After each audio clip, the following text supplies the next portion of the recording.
Meu irmão, minha irmã, boa noite, graça e paz. Eu saúdo aos meus irmãos em Cristo Jesus.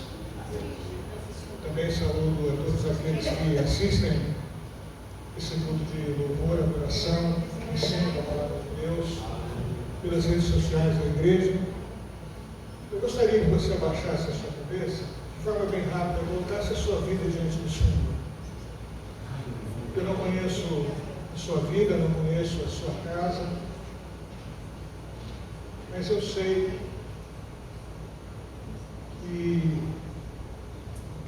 que você anseia pela presença do Senhor na sua vida. E a presença do Senhor, ela é a resposta para a nossa vida. Ela alegra, ela conforta, ela capacita o nosso coração.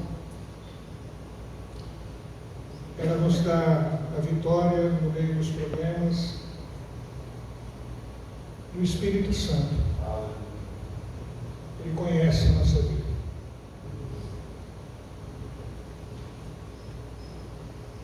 Senhor, nesta noite, neste lugar, mais uma vez, Senhor, nós colocamos a nossa vida diante da Tua presença. O Senhor conhece o nosso coração, o Senhor conhece as nossas limitações, o Senhor conhece as nossas alegrias, o Senhor conhece os nossos problemas, o Senhor conhece a nossa família, o Senhor conhece os nossos sonhos, o Senhor conhece o nosso coração. E nós te agradecemos, Senhor, porque, como a Tua palavra nos ensina, o Senhor, que é dono da nossa vida, cuida de nós. Cuida da nossa vida, cuida do nosso lar, cuida do nosso futuro, cuida do nosso presente. Nós somos gratos ao Senhor, o nosso coração se abre diante da Tua presença para dizer para o Senhor que o Senhor é nosso Deus, que nós te amamos, Senhor, e que nós queremos conhecer o Senhor, e prosseguir a conhecer o Senhor, para que, mais próximos do Senhor, nós possamos viver a nossa vida de uma forma que agrade o Teu coração. Eu não conheço, Deus, a vida dos meus irmãos, mas eu sei, Senhor, que o Senhor tem cuidado da vida deles, tem abençoado a vida deles, tem aberto os caminhos para a vida deles, tem cuidado dos sonhos deles. E aqueles sonhos, Senhor, que ainda não foram alcançados, Senhor, ministra conforme o desejo do Teu coração para a vida da minha irmã e do meu irmão. Aquilo que é Teu, Senhor, porque a Tua vontade é boa, perfeita e agradável, como diz a Tua palavra. E nós estamos aqui para dizer para o Senhor que te amamos. E queremos nesta noite, mais uma vez, ao ouvirmos a Tua palavra, aprendermos do Senhor para sermos capacitados pelo Senhor, para que o Senhor use a nossa vida, para que o Senhor fortaleça a nossa vida, para que o Senhor renove as nossas forças, para que o Senhor cure a nossa vida, se preciso for. Muito obrigado por isso, Senhor. Nós oramos em nome de Jesus. Amém, Senhor. Amém. Você pode, por favor, abrir a sua Bíblia no livro de Provérbios, capítulo 3. Livro de Provérbios, capítulo 3. Nós faremos a leitura entre os versículos de 1 a 12. Provérbios, capítulo 3, versículos de 1 a 12. Se você, em atitude de respeito à palavra de Deus, pudesse colocar de pé, eu lhe agradeço. Palavras de Salomão, Provérbios, capítulo 3.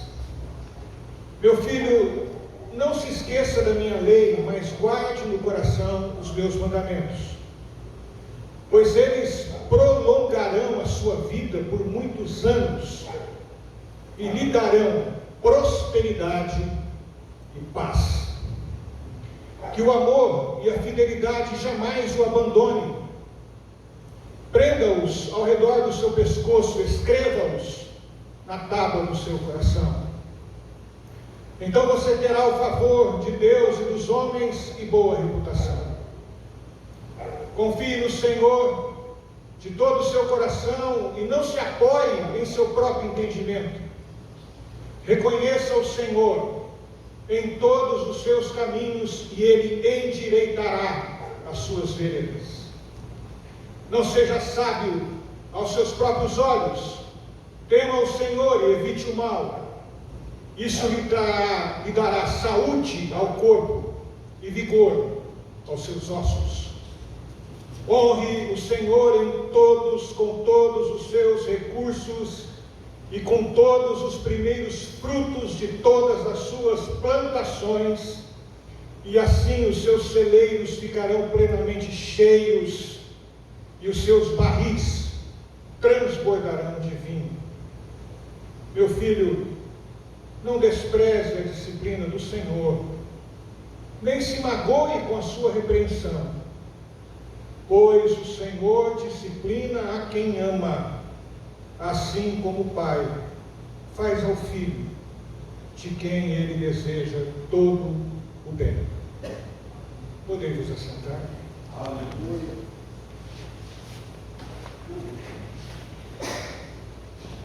A palavra do Senhor é poderosa, e se você ainda não leu o livro de Provérbios, eu convido você a você ler aquilo que o Espírito de Deus colocou no coração do rei Salomão. Cada versículo do livro de Provérbios é um ensinamento profundo para a nossa vida. Vale a pena você conhecer mais esse livro da palavra de Deus. Hoje, nós temos como tema de estudo na nossa palavra, a palavra de Deus para nós, o que atrai o coração de Deus. O que atrai o coração de Deus. Os valores de Deus não são os valores dos homens. A Bíblia toda, ela ensina para mim e para você que os valores de Deus, eles são totalmente contrários àquilo que o mundo ensina. Eu tenho visto, talvez como você, muitas coisas que têm me preocupado bastante na manifestação da sociedade do mundo aí fora. Hoje me mandaram um vídeo de uma psicóloga e ela usou uma expressão para definir a igreja evangélica que me deixou muito preocupado. Ela disse que a igreja evangélica, Aguinaldo, atualmente vive o cristofascismo. E ela debochou dos dons do Espírito Santo. E ela sugeriu, que as igrejas evangélicas em todo o país fossem fechadas, porque os ensinamentos da palavra de Deus, segundo ela, estão em desacordo com a sociedade atual. A semana passada também, estou me lembrando, uma artista muito famosa, não vou citar o nome dela, pela segunda vez, ela se manifestou, só que dessa vez ela disse que o Novo Testamento precisava ser reescrito. Ela já tinha dito que a Bíblia precisava ser reescrita, essa artista. Inclusive ela, na década de 80, 90, foi muito famosa, entre as crianças. E essa semana passada ela disse que os evangélicos precisariam parar, dar uma meditada em tudo e pensar em escrever novamente o Novo Testamento, porque ela entendia que a igreja evangélica não estava entendendo muito bem o amor de Deus. Não estava.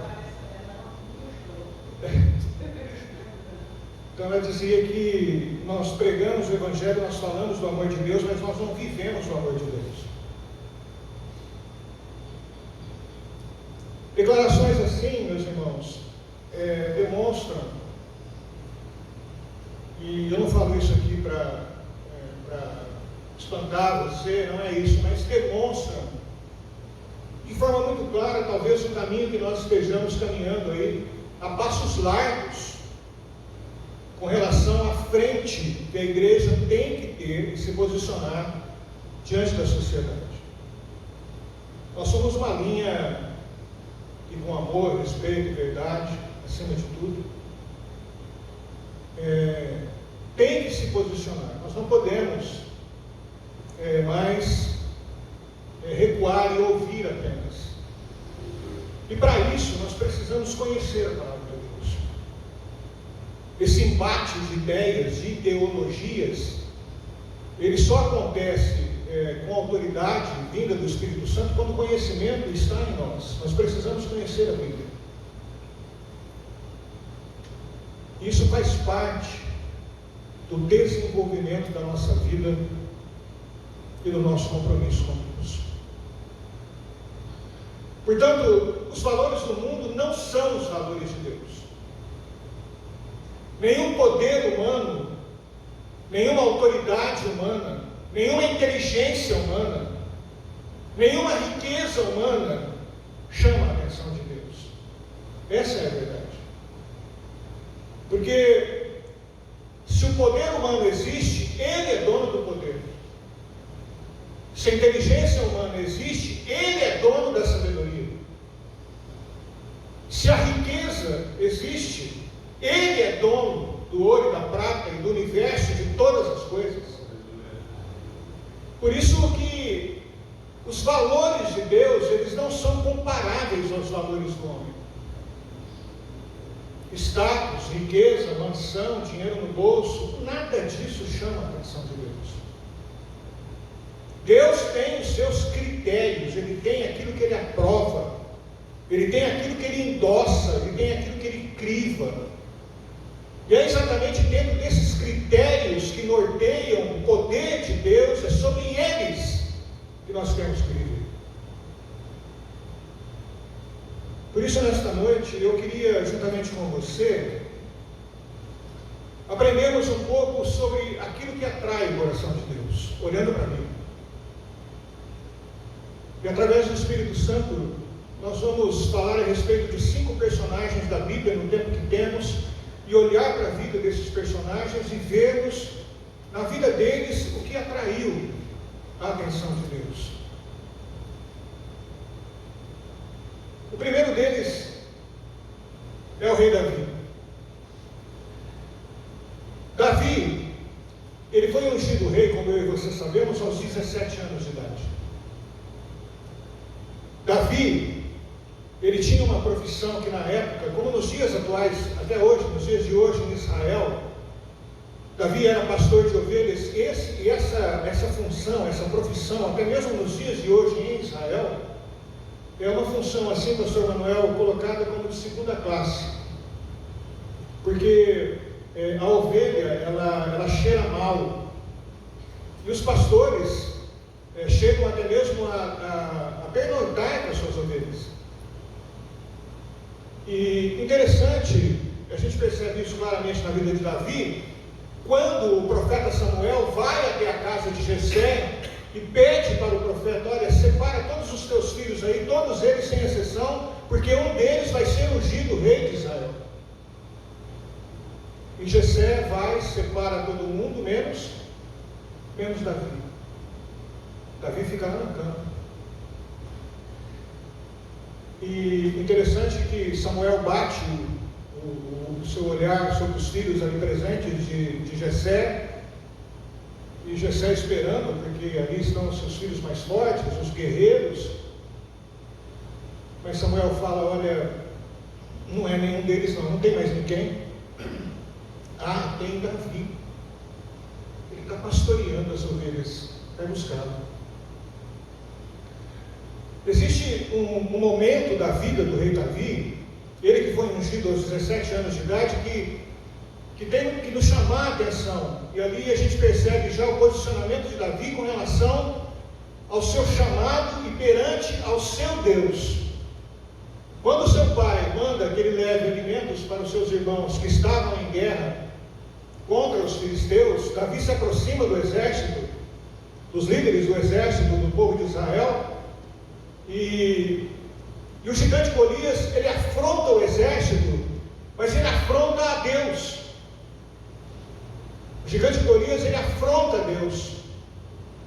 E foi aquele afrontar de Deus que fez com que Davi reagisse de uma maneira, pera um pouquinho, pera um pouco, o que está acontecendo aí? Quem é esse cara que está afrontando os exércitos do meu Deus? E aquele pequeno menino de 17 anos de idade se posiciona e vai ao encontro do gigante filisteu, um homem de pouco mais de 3 metros de altura, e vence ele em batalha. Davi foi um rei tão capacitado por Deus, ele teve tanta coragem de posicionamento, que ele foi o primeiro rei de Israel a conseguir reinar sobre os 2 reinos, o reino do norte e o reino do sul. Davi conseguiu conciliar essa nação e reinar sobre essa nação. Davi teve um posicionamento tão claro diante de Deus, que ele fez da cidade de Jerusalém uma cidade de adoração ao Deus Yahvé. As pessoas na época do rei Davi iam até Jerusalém para prestar culto. Davi é um personagem que atraiu o coração de Deus, e uma das razões com certeza foi a coragem do rei Davi. O segundo personagem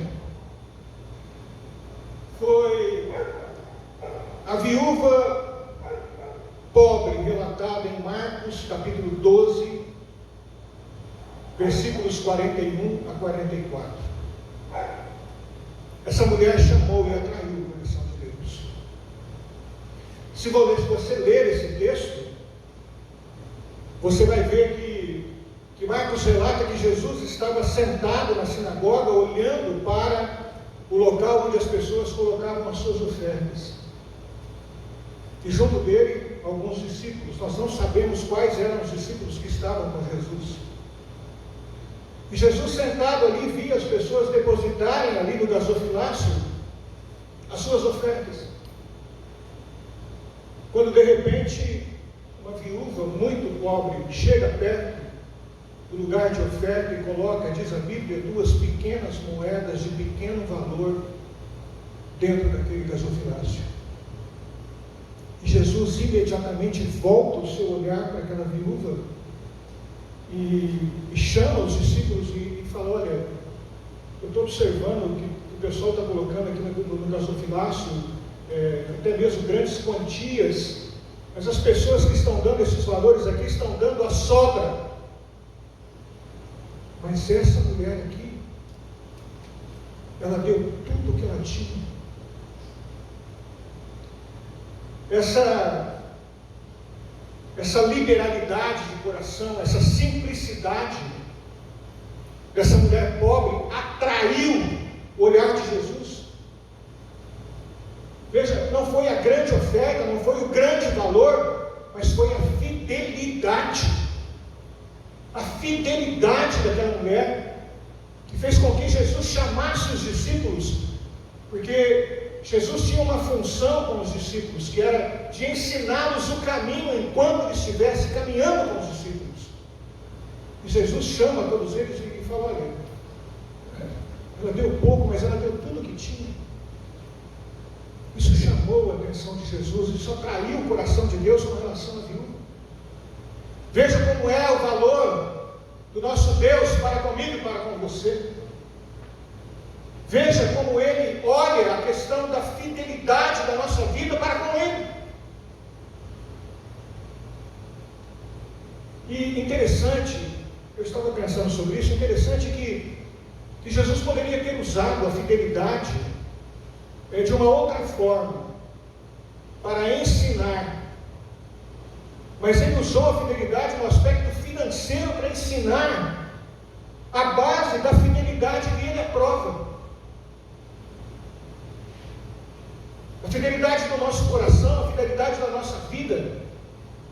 Eu não conheço você, mas eu te digo que durante a minha vida eu tive dificuldade com relação, eu tive momentos de dificuldade com relação ao dízimo. Mas quando eu leio esse texto, eu vejo que Jesus usa o embasamento de uma viúva que não tinha nada, para ensinar para mim e para você que Ele olha para a fidelidade do meu coração por completo, por inteiro. Porque nós, não é interessante que Jesus não chamou a ninguém de Senhor, mas Ele chamou o dinheiro de Senhor. Sabia disso, pastor Osmar? Ele chamou somente o dinheiro de Senhor. E eu não conheço você, por favor, mas nós precisamos entender essa questão da fidelidade de Deus, como Ele mexe com o nosso coração, como Ele trabalha com a nossa vida, porque Ele olha para o Olair, Ele olha para você e Ele vê no meu coração qual é a intensidade de fidelidade que eu tenho para com Ele. Não é uma coisa de frente de igreja, não é uma coisa de frente de altar, não é. É uma coisa de vida, Branco, é vida, vida com Deus, vida, liberalidade de coração. Liberalidade, eu estou aqui, não só no aspecto financeiro, Senhor, eu ganhei, eu devolvo para Ti, porque não é meu. Senhor, a minha vida está aqui, meu coração está aqui, o Senhor tem um chamado para mim, eu estou aqui, eis-me aqui. Fidelidade, liberalidade, simplicidade de coração. 2 moedas, Marcos, pequenas, de pequeno valor, chamaram a atenção de Deus, atraíram o coração de Deus. Era tudo que ela tinha. Ela entregou tudo que tinha. A terceira vida é a vida de Ana, mãe de Samuel. O temor e a fé de Ana chamou e atraiu o coração de Deus. O nome Ana significa agraciada. E Ana tinha uma frustração pessoal, ela era estéril, ela não podia ter filhos, como eu e você sabemos. E a palavra de Deus fala que, em 1 Samuel, que Ana estava angustiada, ela clamava, ela queria ser mãe. Até que o profeta Eli se aproxima de Ana e fala: olha, Ana, o teu clamor, ele foi escutado, você foi ouvida pelo teu Deus, e Ele te concederá um filho. E Ana diz ao profeta Eli: olha, quando esse filho chegar, ele depois de ser desmamado, eu vou entregá-lo para o Senhor, eu vou consagrá-lo para o Senhor. Eu vou levá-lo até o templo e vou consagrá-lo. A vida dele é do meu Senhor. O Senhor me deu e eu devolvo para o Senhor para servi-lo. O temor e fé do coração de Ana chamou, atraiu o coração de Deus. E assim foi. E Ana levou Samuel para o templo. E Ana consagrou Samuel. E Samuel atuou num período da história de Israel estratégico, quando Israel estava deixando de ser governado por juízes e começaria a ser governado por profetas. E Samuel veio dentro desse contexto e agiu de forma profética diante da nação, de forma política diante da nação, se você estudar, e também até mesmo de forma militar. Ele ajudou ali, pastor, na gestão do povo durante o período em que ele viveu como profeta. Mas veja, pastor Manuel, de onde isso nasceu? Nasceu da fidelidade do coração de Ana. O temor, Locatelli, o temor a ele chamou, atraiu o coração dele. E Ana escreveu uma oração que está em 1 Samuel, capítulo 2, versículos 1 a 11. Eu convido você que abra a sua Bíblia, por favor. 1 Samuel, capítulo 2, versículos de 1 a 11. Alguns dizem que esse transcrito é uma canção, mas na verdade é uma oração. Ana profere essa oração depois que ela consagra Samuel. 1 Samuel, capítulo 2, versículos 1 a 11. Então Ana orou assim: meu coração exulta ao Senhor, o Senhor da minha força é exaltado. Minha boca se exalta sobre os meus inimigos, pois me alegro em tua libertação. Não há ninguém santo como o Senhor, não há outro além de ti, não há rocha alguma como o nosso Deus. Não falem tão orgulhosamente, nem saia de suas bocas tal arrogância, pois o Senhor é Deus sábio, Ele quem julga os atos dos homens. O arco dos fortes é quebrado, mas os fracos são revestidos de força. Os que tinham muito agora trabalham por comida, mas os que estavam famintos agora não passam fome mais. A que era estéril deu à luz a 7 filhos, mas a que tinha muitos filhos ficou sem vigor. O Senhor mata e preserva a vida, Ele faz descer a sepultura e dela resgata.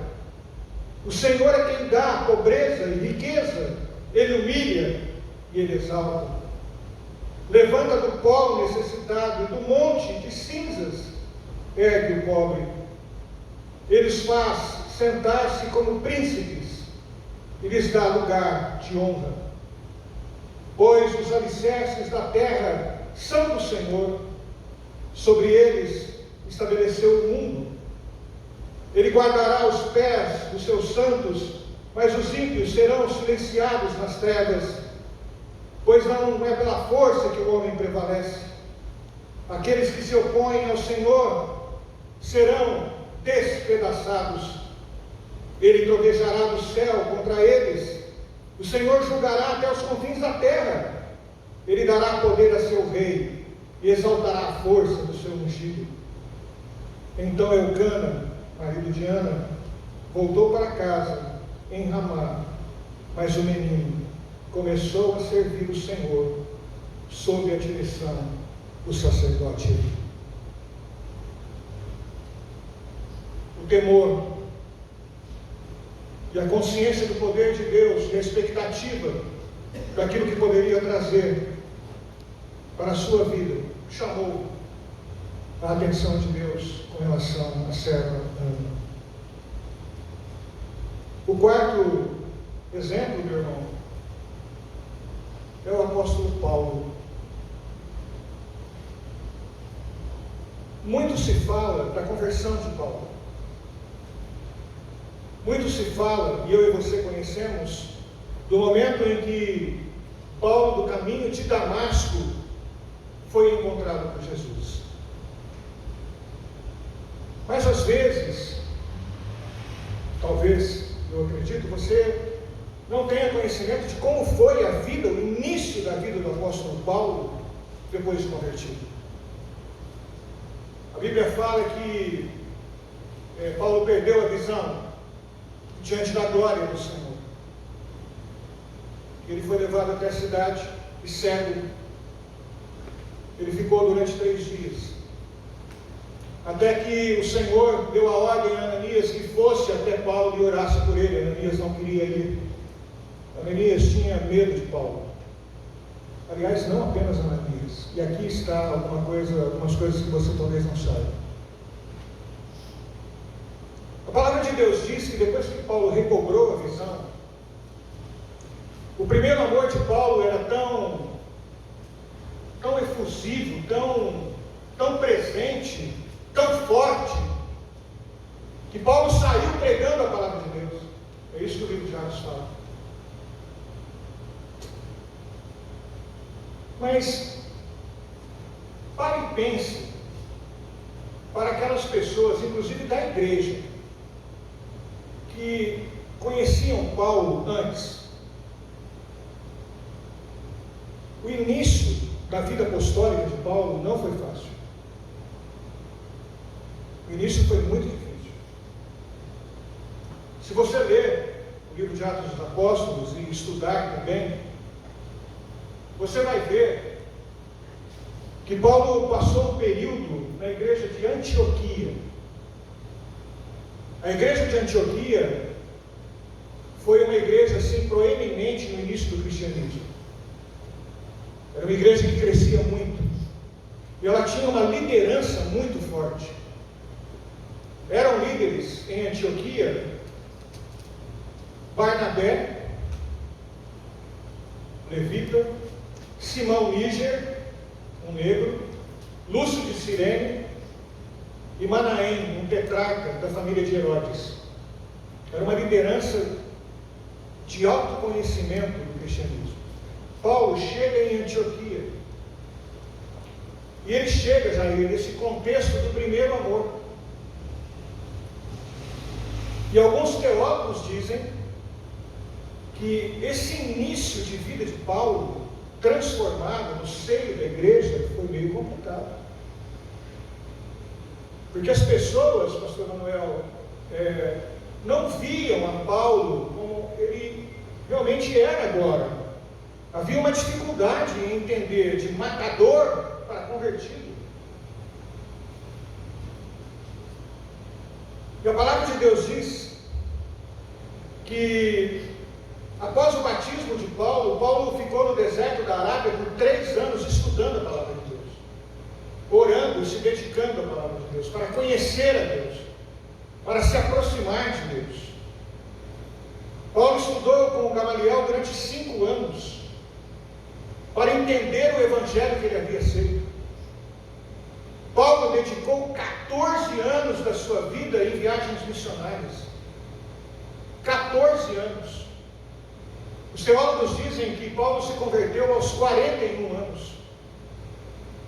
Dos 41 até os 56 anos, Paulo praticamente foi um missionário itinerante, viajando, levando a palavra de Deus, sendo perseguido, passando açoite, passando problemas, passando perseguições. E dos 56 até os 62 anos, dizem que Paulo, dentro desse período, praticamente, ele passou quase todo o período preso, e mesmo preso, ele implantava igrejas. Veja, existem algumas coisas, então, no servo Paulo, que vai além do encontro de Damasco, do caminho de Damasco. Porque a entrega da vida de Paulo, a disponibilidade do coração de Paulo, atraiu o coração de Deus. Conforme Paulo se movia, o Espírito Santo levava. Conforme Paulo movia, milagres aconteciam, igrejas eram abertas, pessoas eram salvas. A disponibilidade do coração de Paulo atraiu o coração de Deus. Então nós temos aqui a coragem do rei Davi, a fidelidade e a simplicidade da viúva pobre, relatada de Marcos, no livro de Marcos, o temor e a fé de Ana, mãe de Samuel, e temos também a entrega e a disponibilidade da vida do apóstolo Paulo. Valores que chamaram, atraíram o coração de Deus. Nós temos aqui também o 5º exemplo, mas ele não está aqui. O 5º exemplo somos eu e você.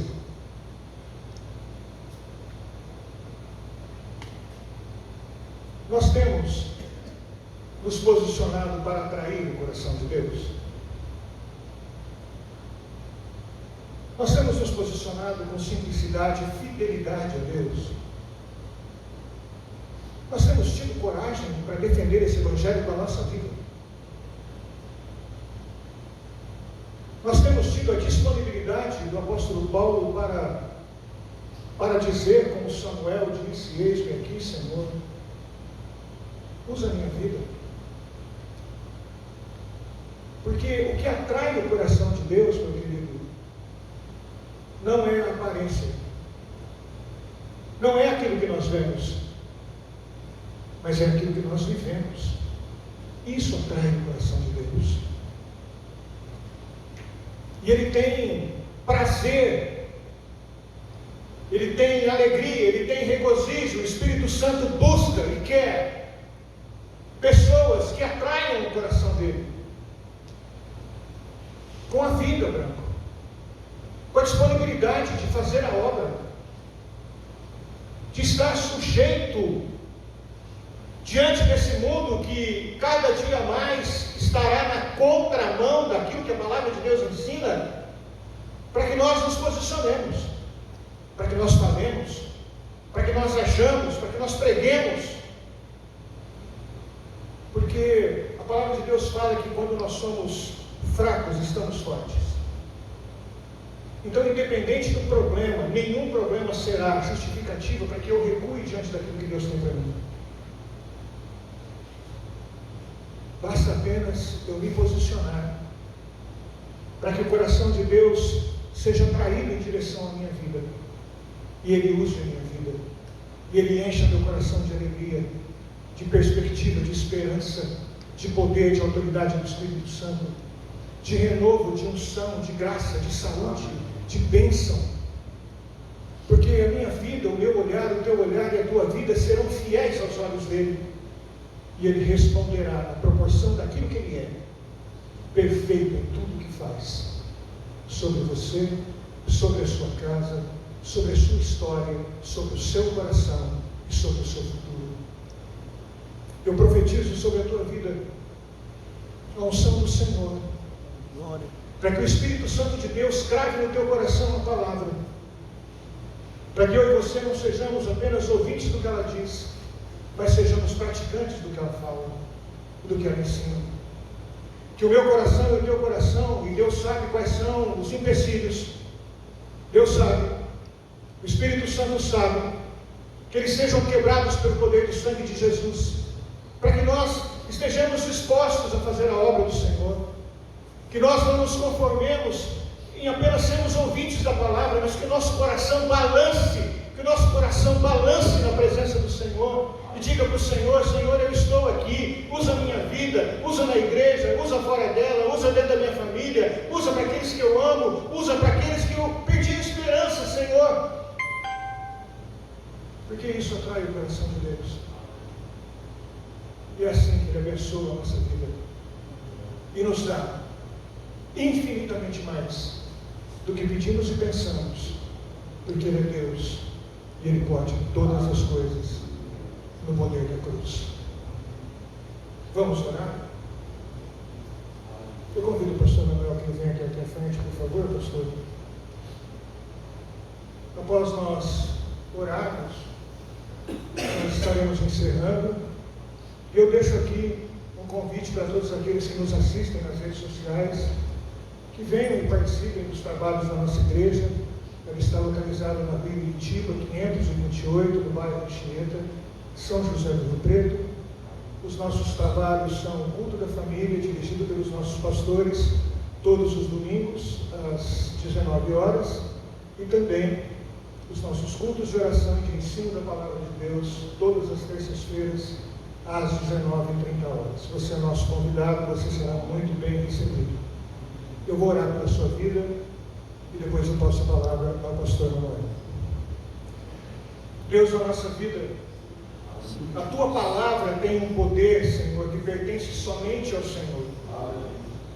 E nós sabemos, ó Deus, que o Senhor nos proporciona a oportunidade de conhecê-lo para nos desenvolvermos diante da tua presença.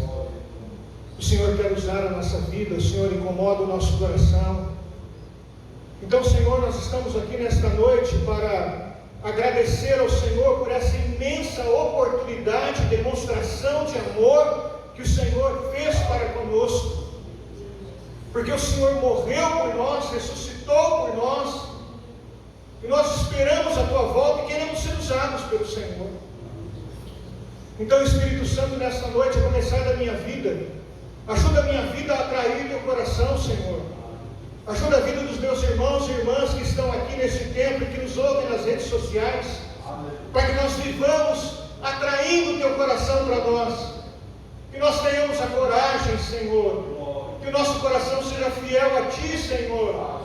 Que a nossa vida esteja disponível, Senhor, para que o Senhor seja usado, que nós sejamos usados para Ti, Senhor.